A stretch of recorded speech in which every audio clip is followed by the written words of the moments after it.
Evening, ladles and jelly spoons. Welcome back to the Orbital Broadcast Bunker. We're underground, we're airborne, we still don't quite know how that works. But today marks our first 20th anniversary retrospective review of 2026. So we've picked something cheerful, emotionally upsetting, mildly cursed. Rule of Rose. Nothing says Happy New Year like childhood trauma. I thought we only did spooky games in October. Okay, Keith is confused because it's January, Pat is confused because he's still hungover, and I'm confused because Sony published this. I'm not hungover, I'm just resting. Anyway, have we actually bought this game? Because as I understand it, it's a pretty heavy-hitting title.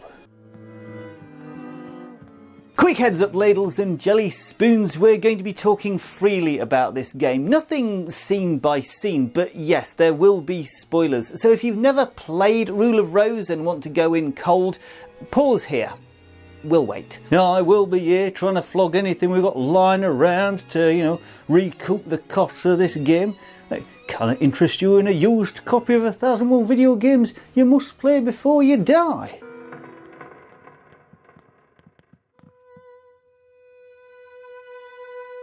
Rule of Rose released in 2006 on the PlayStation 2, developed by Punchline, published by Sony in Japan, Atlas in North America and 505 Games in Europe. It's set in a warped version of 1930s Britain and you play as Jennifer, 19 years old, trapped in a cruel storybook nightmare run by children called the Red Crayon Aristocrats. Well, sounds like my all-comprehensive. This is survival horror, but not the shooty kind. It's slow, oppressive, emotional, lots of corridors, lots of staring at walls while sad music plays and eats away at you. Yeah, I had a teacher like that.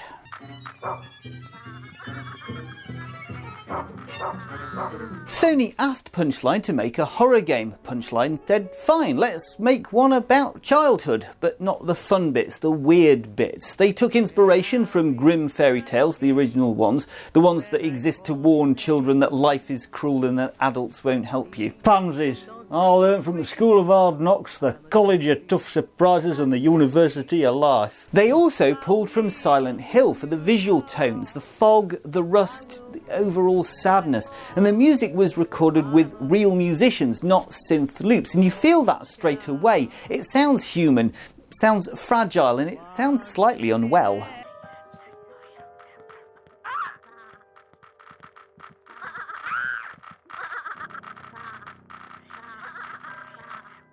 Picture this, your Punchline, a small Japanese studio with 25 developers. Sony rings you up and asks you for a horror game, but you don't fancy making another zombie shooter. Your director, Yoshihiro Kirumara, pitches his first idea. A boy gets kidnapped by some massive blokes and he has to escape while meeting the ghosts of dead kids. Sony takes one look at it and goes, absolutely not mate, too dodgy. Okay, fair enough. So Kimura thinks, what about the fear between girls? That psychological stuff that makes your skin crawl without a single jump scare. The team decide to show how kids and adults terrify each other in completely different ways. The team flew to Hyde Park to get the garden details right, and they bothered the British government for the blueprints for the R101 airship. They even got architectural experts involved. Proper research went into this game. But then development got messy. They watched groups of European and American kids together to see how they interacted, and then had Japanese kids do the motion capture. They even got those kids to draw pictures of what scared them. Starts to get a little bit creepy, if you ask me. The Red Crayon Aristocrats, that's your secret society of horrible children, came about through trial and error. They chucked in Brown the dog because Jennifer, your main protagonist, was just too miserable on her own. The combat system was rough as sandpaper because they ran out of money and time. Shirogumi handled the CGI cutscenes and Yutaka Minobe did the music with proper studio musicians and the Hiroshi Murayama trio. Kaori Kondo sang because they wanted it to sound human. The whole thing is supposed to explore how attachment makes people awful. It's how kids would treat adults if they had the power. You're playing as an adult who's bullied by children and you can't do anything about it. Uncomfortable? Well, that's kind of the point. And to really drive it home, they slapped those Silent Hill visual filters on everything, made it look really unsettling. And despite what everyone says, the development team never read Lord of the Flies. They were too busy figuring out what makes little girls mysterious and terrifying. Well, now seems as good a time as any to let you know that back in the 17th century, tea was sold in coffee houses for about £6 to £10 a pound. Yeah, adjusting for today, that's hundreds of people locking it away like jewellery. Ah, and now it's £4 for a box and nobody respects it. That's why I stick to best.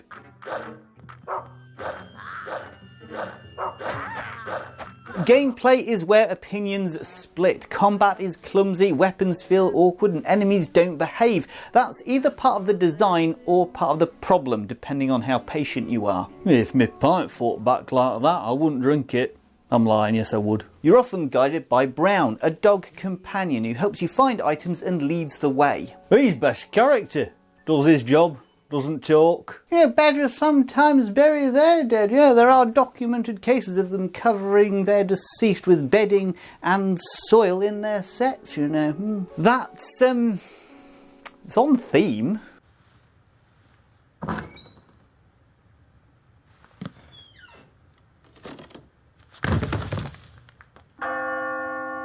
Yeah, rule that rolls. The director called it an interactive movie, whereas I call it watching a scared lass called Jennifer relive her childhood nightmares whilst trying not to get battered by some creepy doll things. You got Jennifer, right? Ordinary lass, she can barely swing a pipe properly, and when she picks up a kitchen knife or whatever else is lying around, she handles it like me missus with the TV remote after 3 sherries. Utterly useless. Right, baddies, they're little imp things, size of kids, faces like dolls. Some of them have got animal heads on. Proper creepy stuff.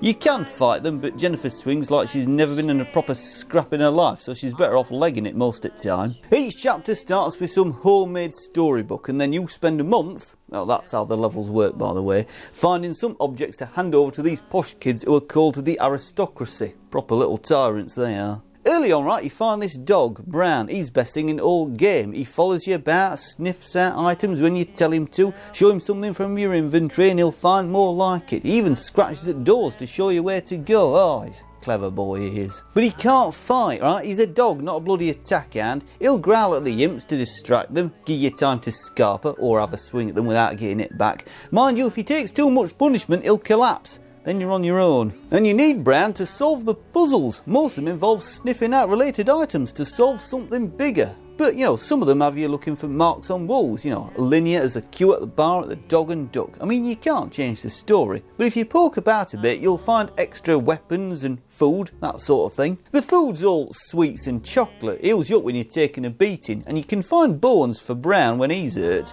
There's marbles and ribbons that you can trade with other characters for better stuff. I mean, look, you spend most of your time trying to avoid fights, just solving puzzles with the dog and watching Jennifer have a terrible time. The combat's rubbish because she's rubbish at fighting. That's kind of the point. She's a scared girl with a loyal dog trying to survive.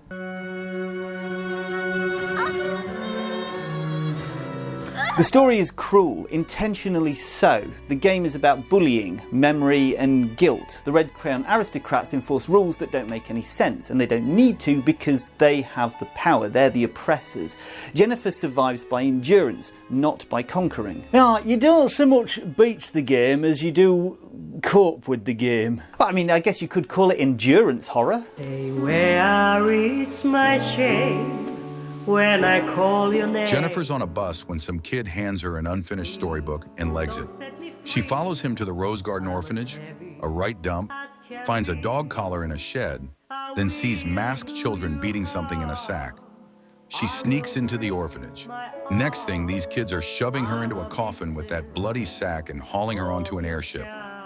The boy calls himself the Prince of the Red Rose. Jennifer's forced to join their twisted club, the Red Crayon Aristocrats, as the lowest member. Every month she has to bring gifts or face punishment from something called Stray Dog. She rescues a yellow lab called Brown and makes friends with Amanda and Wendy. Through weird storybooks, she starts remembering her past.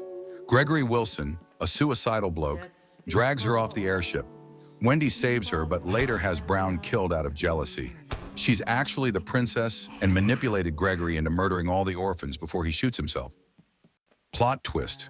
It's all Jennifer's warped childhood memories. Gregory had kidnapped her after an airship crash, made her live as his missing son. Wendy rescued her. They started the club together. But Wendy's jealousy over Brown destroyed everything. Jennifer was the only survivor of the massacre.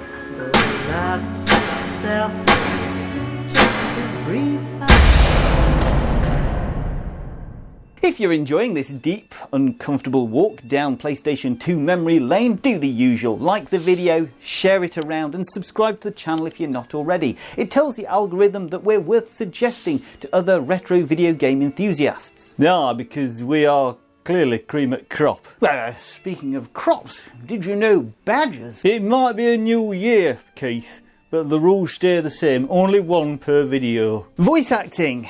It's flat in places, but nobody chews the scenery. I mean, the music does most of the emotional work. Piano, strings, long silences. The music is one of the strongest parts of this game. Yeah, it knows when to shut up. I've got a lot of time for that. Want you be dead when I'm in bed. I can be so mean, you can't beat me. I would like to shame you, I would like to blame you, just because of my love to you. Right, let's talk about the voice cast for Rule of Rose. Proper British talent all round, which makes sense for a game set in a twisted English orphanage. Jennifer is voiced by Jo Watt, who started on the West End when she was 9 years old and had recorded 7 albums by the time she was 16. These days, she's all over kids' TV, which makes hearing her as a traumatised orphan girl a little bit jarring. You might know her from Perfect Dark Zero or Mass Effect 3. Wendy, that's your manipulative little psychopath, is voiced by Teresa Gallagher.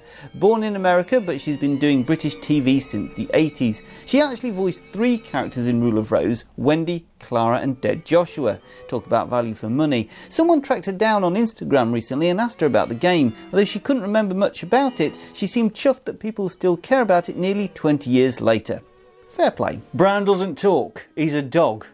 Moving on. Gregory Wilson, your resident child kidnapping nutcase, is brought to life by Christopher Fairbanks. You'll know him as Moxie from Alvida's Own Pet if you're old enough. He's been in British film and TV since the 70s. He voiced both Gregory and the stray dog, which makes sense if you know the plot twist. And finally, Amanda is voiced by Claire Colbert. She's done Dark Souls, Little Big Planet 3 and a bunch of Lego games. The funny thing is, her, Jo Watt and Teresa Gallagher all ended up on Xenoblade Chronicles 2 together. Bit of a Rule of Rose reunion there. The cast list reads like a who's who of British voice acting. It's a shame the game got banned everywhere and hardly anyone heard their work. Before release, Rule of Rose caused a moral panic. In Europe, rumours flew around about obscene violence and sexual content. Authorities condemned it and the UK cancelled its release entirely, even though the Video Standards Council called the complaints nonsense. Here's a classic case of people shouting about something they haven't actually touched. Well, let me tell you about the absolute kerfuffle this game caused. Reminds me of when Mrs. Pembleton found that badger set under her tea rooms and called the council, claiming it was a health hazard. Complete nonsense, of course. You see, before anyone had actually played Rule of Rose, some Italian magazine called Panorama and started spreading stories about children being buried alive and all sorts of dreadful things. The British papers picked it up faster than badgers raid dustbins. A complete fabrication, I might add. Yet Sony wouldn't touch the American release, said it didn't match their corporate image. They wanted it tamer, apparently. That's like asking for Earl Grey without bergamot. It defeats the whole purpose. And then the EU Justice Minister started carrying on about obscene cruelty. I mean, the man had never played it, he'd just heard the gossip. That's rather like judging a tea blend by its tin, if you ask me. So Vivian Redding had to write the EU a stern letter. She basically told them off for not checking with her department first. I mean, they already had a perfectly good rating system called Peggy. It's been working since 2003, don't you know? And the game was rated 16 plus across Europe, which is perfectly reasonable. Then the Video Standards Council chap, Laurie Hall, was quite clear about it. He said that the worst violence was a girl waving a rat on a stick at Jennifer. The rat does actually lick her face. It's hardly the stuff of nightmares. I mean, I've seen badgers do worse to garden gnomes. All this fuss meant the game never came out in Britain, or Australia for that matter. I mean, the politicians banned something they'd never seen, based on stories that were not true. Rather like that time the parish council tried to ban hedgehogs because someone said they carried plague.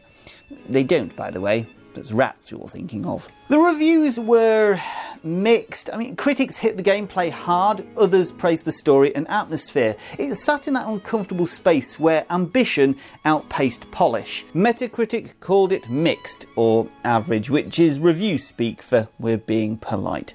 Play Magazine said everyone should experience it, especially horror fans, but you'll suffer through times of sheer agony. A bit like watching your team lose the cup final. You're invested, but it hurts. UK PlayStation Magazine liked the nightmarish atmosphere and the stylish presentation.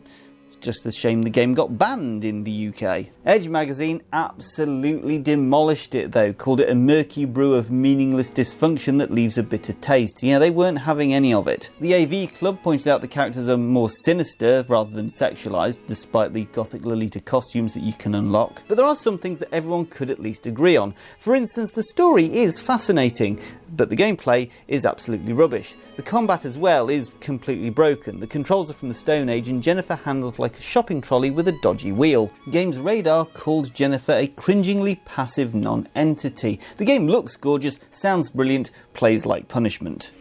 In later years, GamePro have called it a classic of survival horror, a work of art that sticks with you. They loved how it handles trauma and represented memories. On the flip side of the coin, IGN put it on their list of worst games after the year 2000. They appreciated the mature themes, but said the combat was totally broken and the backtracking was excruciating. Want a copy now? Well, good luck. The limited print run means it'll cost you more than a weekend in Amsterdam. It's one of the most expensive PlayStation 2 games on the second-hand market.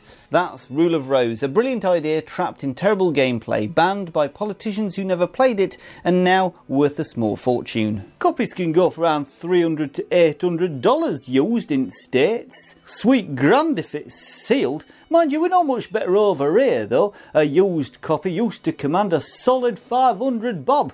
But because we keep finding stashes of them in Europe, you can now pick a copy up for a very reasonable 195 bob. I mean, games are meant to be played, not vacuum sealed like an ham. If your copy's never been opened, you don't own it, you're guarding it. Pat has been banned from the auction sites. What we should really talk about is CEX have decided to give the European copies a separate price from the UK copies for Rule of Rose. I sort of get it, but I don't agree with it, considering the difference is literally £15.